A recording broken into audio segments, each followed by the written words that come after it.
Bonjour et bienvenue à vous tous qui nous suivez sur notre chaîne Adventiste FFS. J'ai connu Jimmy il y a des années dans les rencontres de la jeunesse adventiste. Il a fréquenté de nombreuses colonies et des événements sans toutefois s'engager réellement avec Dieu. Pendant des années, il a été présent sur les bancs de l'église, peut-être par habitude, par amitié pour les personnes avec qui il a tissé des liens.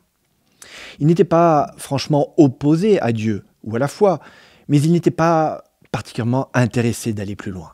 Jusqu'au jour où il a véritablement expérimenté Dieu en surmontant des chocs dans sa vie. Dieu a été patient et Jimmy a été persévérant. Mais au bout du compte, c'est une union de cœur et de prière que Jimmy va vivre. Aujourd'hui, Jimmy nous partage son histoire inspirante.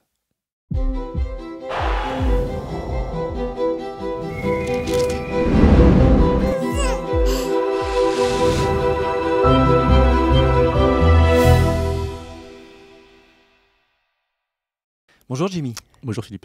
Très content de pouvoir t'accueillir dans cette mission d'histoire inspirante. Merci d'avoir accepté de faire la route. Merci pour l'invitation. Oh, la route n'est pas très loin.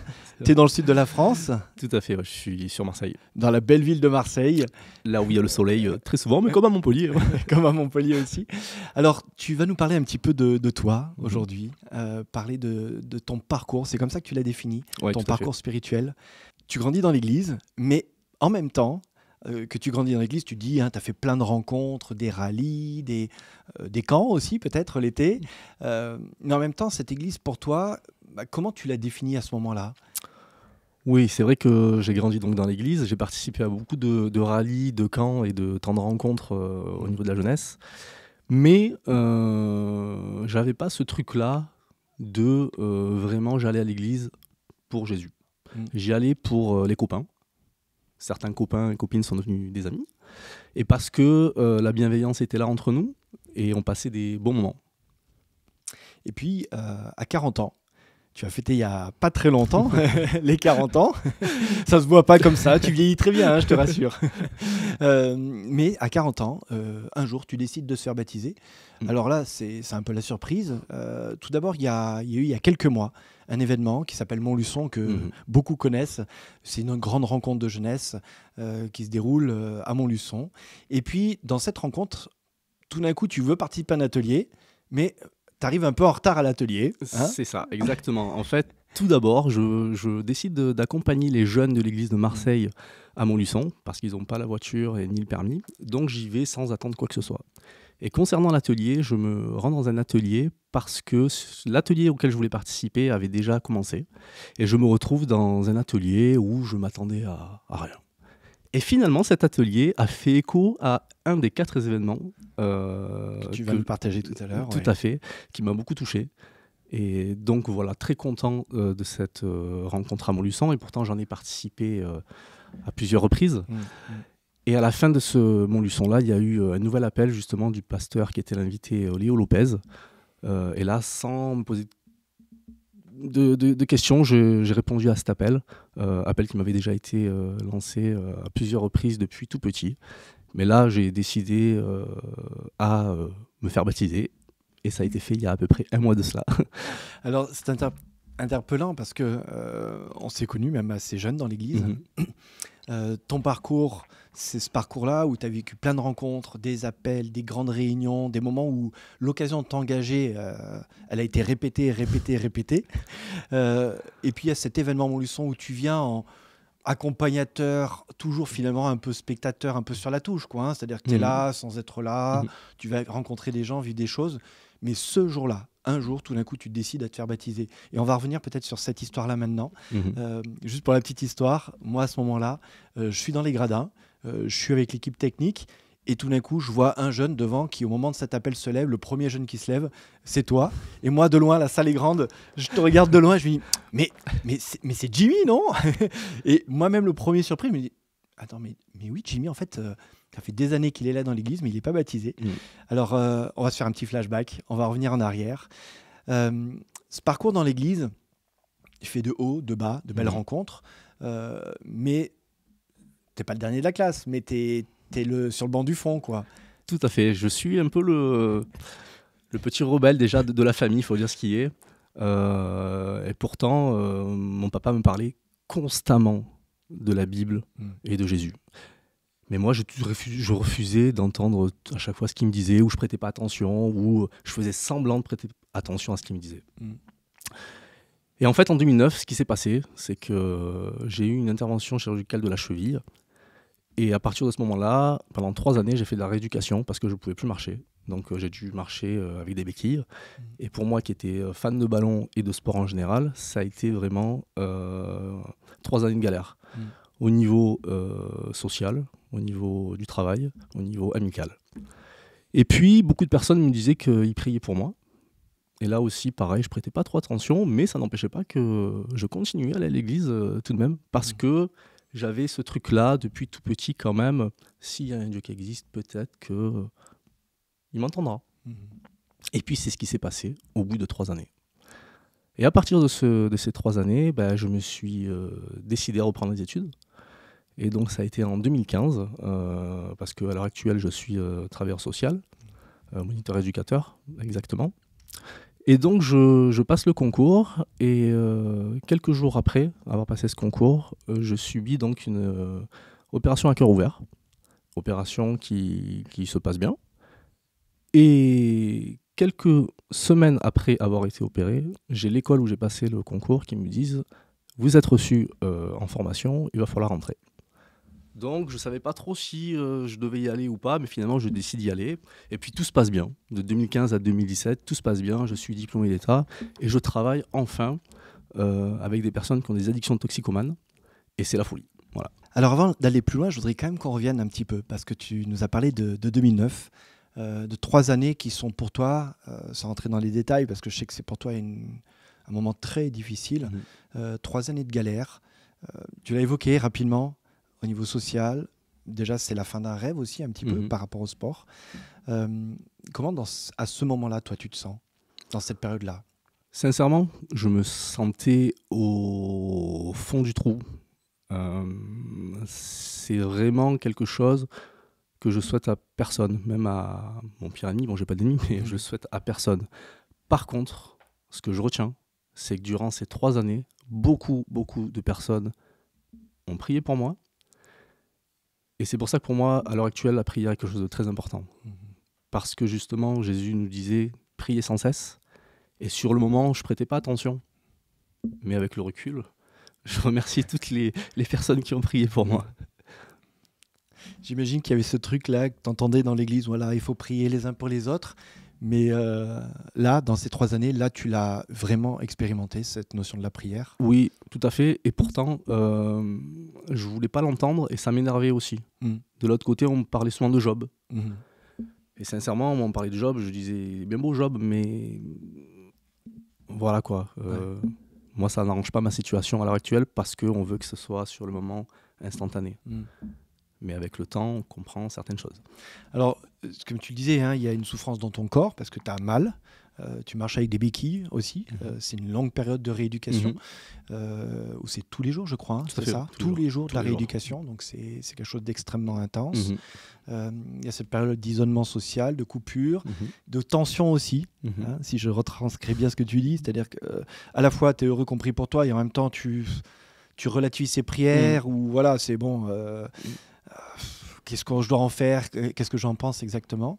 Et puis quand même, il se passe ce deuxième événement que tu nous as cité, d'une opération à cœur ouvert qui n'est pas rien, ça a un impact, mais en même temps des sujets de joie. Ça, c'est le 2e épisode de ta vie. Et puis il y a un 3e épisode, où là, est-ce que c'est un point de bascule particulier pour toi? Ouais, parce que je pensais que les galères étaient derrière moi. Et il faut savoir que Jésus ne m'a jamais lâché la main. Mais j'acceptais toujours pas le fait qu'il soit là pour moi. Et ce qui s'est passé un sabbat matin, alors que je me préparais dans la douche à venir au temple, j'ai été foudroyé par un AVC. Et le déroulement de cet AVC, ça a été la vue floue, la tête qui tourne, le tremblement sur mes jambes. Et puis à partir de ce moment-là, j'ai compris que c'était un AVC.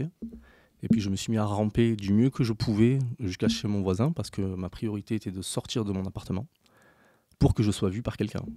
Et dans un moment de désespoir, j'ai crié « Seigneur, je t'en supplie, fasse que je sorte de cet appartement ». Chose qui s'est passée parce que j'ai rampé et j'avais une hémiplégie aussi, tout le côté droit qui arrivait.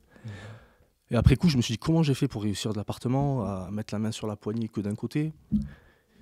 Et puis le voisin était là. Il faut savoir que le voisin aussi, on se croisait de temps en temps le sabbat matin pour se dire bonjour dans les escaliers, parce que c'était un petit monsieur d'un certain âge qui allait faire ses courses en marché. Et moi, je partais au temple. Et ce jour-là, il était là. Donc il appelle les pompiers, les secours, des mois de rééducation. Et puis, au bout de 7-8 mois, je reprends le travail. Donc en fin 2020. Et puis la vie reprend, quoi. Hein. Tout va bien. Rétabli. Oui, tout à fait. Tu gardes des séquelles de cet AVC? Quelques petites séquelles, la lumière blanche, ça me gêne un petit peu. Pas trop. Mais ça va. Non, mais ça va encore.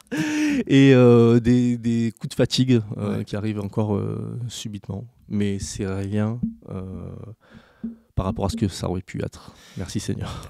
Et là, dans ce parcours-là, on est au 3e épisode un peu marquant qui te bouscule un peu dans ta foi aussi. Est-ce qu'à ce moment-là, qu'est-ce que tu te dis sur Dieu à ce moment-là? Est-ce que c'est une interpellation, Seigneur, tu veux quelque chose pour moi? Là, tu places aujourd'hui ces mots-là où tu as crié à Dieu, il est intervenu. Mais est-ce que ça change quelque chose à ce moment-là? Alors c'est vrai que j'ai crié ces mots-là parce que je me dis quand même, par rapport à ce qui s'est passé précédemment, je me dis qu'il ne tente rien à rien. Et c'est à partir aussi... C'est un coup de poker là que tu es en train de nous dire? Je sais pas, mais en tout cas, certainement que Jésus a répondu à ma demande. Et ce qui s'est passé par la suite, parce que je pensais que tout était terminé une fois de plus, c'était pas le cas. Et je voulais toujours pas accepter totalement Jésus dans ma vie. Et ce qui s'est passé donc en fin 2022, donc bien après l'AVC, parce que ça s'est passé en fin 2019. Donc en fin 2022, alors que tout va bien, et là je suis à nouveau touché par un malaise cardiaque, où là il faut intervenir à opération au niveau du cœur, assez rapidement. Alors c'est pas le même type d'opération. C'est pas le même type d'opération. Mais ça reste au niveau du cœur, ça reste une opération lourde qui t'immobilise à nouveau. Tout à fait, oui, tout à fait. Sachant que lorsqu'il s'est passé cette nouvelle intervention chirurgicale cardiaque, 4 jours après, j'ai refait un malaise cardiaque. Et un protocole a dû être mis en place parce qu'il ne pouvait pas réintervenir dessus. Mais tout s'est bien passé, après des semaines et des mois de rééducation. On a commencé en parlant de cette émission par un parcours spirituel. Là, on voit les grandes étapes très rapidement de ces bousculements de 2009 à 2019. Tout se passe en 10 ans. Alors 10 ans, c'est pas grand-chose, mais en même temps, 10 ans, c'est énorme. Peut-être que même avec le recul, peut-être toi, quand tu regardes ces 10 années, tu te dis, qu'est-ce que j'étais lent à la détente ou Non, oui, je me dis ça, mais je me dis aussi, surtout que Jésus a été patient avec moi. Ouais. Et qu'il tend toujours la main. Et c'est le plus important, en tout cas, me concernant. En tout cas, il était présent à tes côtés, continuellement. Passer cet épisode-là, ce énième épisode de santé, qui te touche dans ton corps, dans ton vécu, comment toi, l'enchaînement se fait tout de suite après avec Montluçon, mais je sais qu'il y a une étape avant qui se met en place petit à petit, un appel auquel tu aurais pu répondre sans répondre. C'est au moment où tu commences à ouvrir ta Bible. Tout à fait.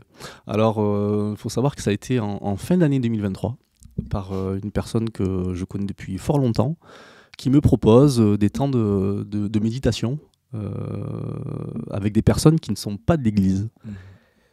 Et du coup, je me dis, bon, pourquoi pas? C'est un groupe d'études bibliques, tout simplement. Oui, clairement, disons les choses, sauf que c'est pas dit comme ça parce que c'est vrai que ça peut faire peur si on ne connaît pas. Mais je comprends de suite que c'est une étude biblique. Autour du livre de Monsieur Badenas, Rencontre inoubliable. Et je prends un plaisir à découvrir ces textes en parallèle avec la Bible.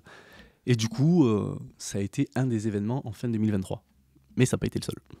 Il y a eu un deuxième événement, vas-y, oui. Tu nous fais attendre. Alors le deuxième événement, ça a été en début d'année 2024, par l'intermédiaire de notre pasteur de Marseille-Longchamp, et Saint-Tron d'ailleurs aussi, Élie, qui a mis en place un programme qui avait déjà lieu dans d'autres églises, qui s'appelle Marcheurs en Christ. Et là, je me dis, il faut que j'y aille, parce que ça peut être pas mal.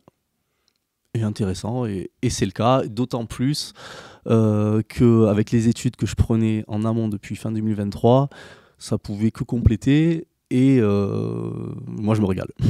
Alors moi j'aimerais comprendre qu'est-ce qui a fait que euh, pendant des années on t'a proposé, j'imagine, il y a eu plein de pasteurs qui sont venus te voir. Ouais. Ah, Jimmy, est-ce que tu veux faire des études bibliques? Ah Jimmy, pourquoi tu t'engages pas avec le Seigneur dans le baptême? Jimmy. Mais qu'est-ce qui fait que là, tout d'un coup, une amie te propose quelque chose et tu dises oui? Est-ce que tu le sais aujourd'hui? Alors je pense, sincèrement, Ouais. parce que c'est vrai qu'il s'est passé énormément de temps avant que je prenne cette décision, mais je pense que Jésus,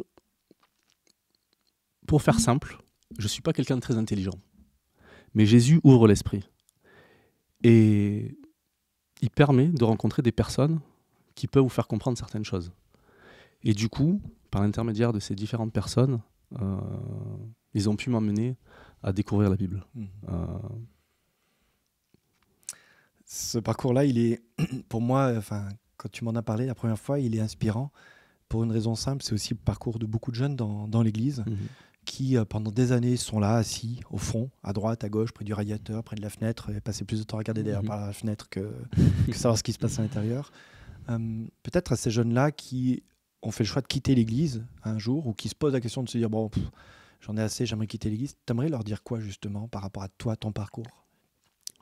Moi, j'aimerais leur dire tout simplement que déjà, c'est une chance de pouvoir participer à ces moments de rencontre, que ce soit à l'église, dans les camps, et surtout parce qu'il y a de la bienveillance. D'ailleurs, les copains, les copines de jeunesse, beaucoup sont devenus aussi des amis, malgré que pour certains, ils ne sont plus là. Mais on reste une grande famille, malgré le temps qui passe. Et ça, c'est une bénédiction. Et ce que je voudrais leur dire, le plus important, c'est que ne pas penser qu'ils vont être jugés de quoi que ce soit. Et que Jésus, il a toujours la porte ouverte, quoi. Tu continues sur ce chemin. Tu me disais hors antenne qu'aujourd'hui, tu as une connaissance de la Bible à minima à 10%, quoi. 10%? Non, je n'ai même pas une dixième.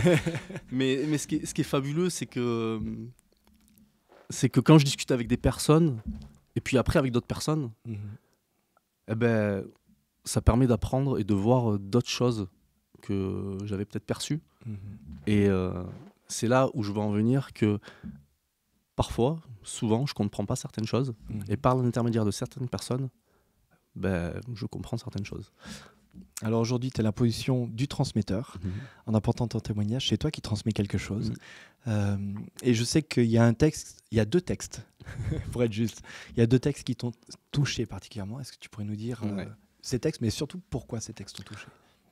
Oui, alors le premier, c'est dans Ésaïe 42, verset 10, où il est écrit « Ne crains rien, je suis avec toi ».